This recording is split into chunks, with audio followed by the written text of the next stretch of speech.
بسم اللہ الرحمن الرحیم۔ انگلش گرامر میں آج کا جو ہمارا ٹاپک ہے وہ کائنڈز آف پروناؤن میں پہلا کائنڈ ہے پرسنل پروناؤن، ضمیر شخصی۔ ڈیفینیشن دیکھیں، the pronoun which is used in the place of actual name of a person or thing is called personal pronoun. Urdu میں تعریف دے کے ایسا اسم ضمیر جو کسی شخص یا چیز کے اصل نام کی جگہ استعمال ہو ضمیر شخصی کہلاتا ہے۔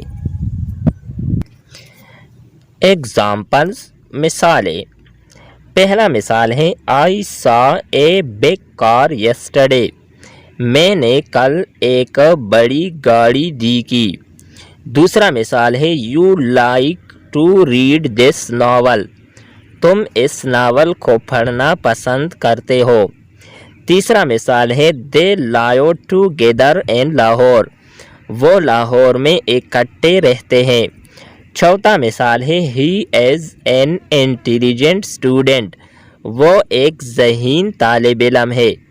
پانچواں اور آخری مثال ہے it is a beautiful picture, یہ ایک خوبصورت تصویر ہے۔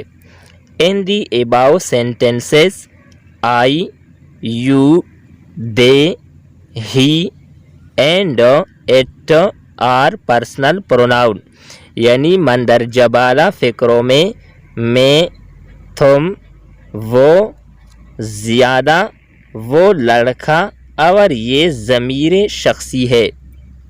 یہ تھی ہماری آج کی ویڈیو جس میں ہم نے ضمیر شخصی کے بارے میں پڑھنے اور سمجھنے کی کوشش کی۔ نیکسٹ ویڈیو کے ساتھ دوبارہ ملتے ہیں۔ خدا حافظ۔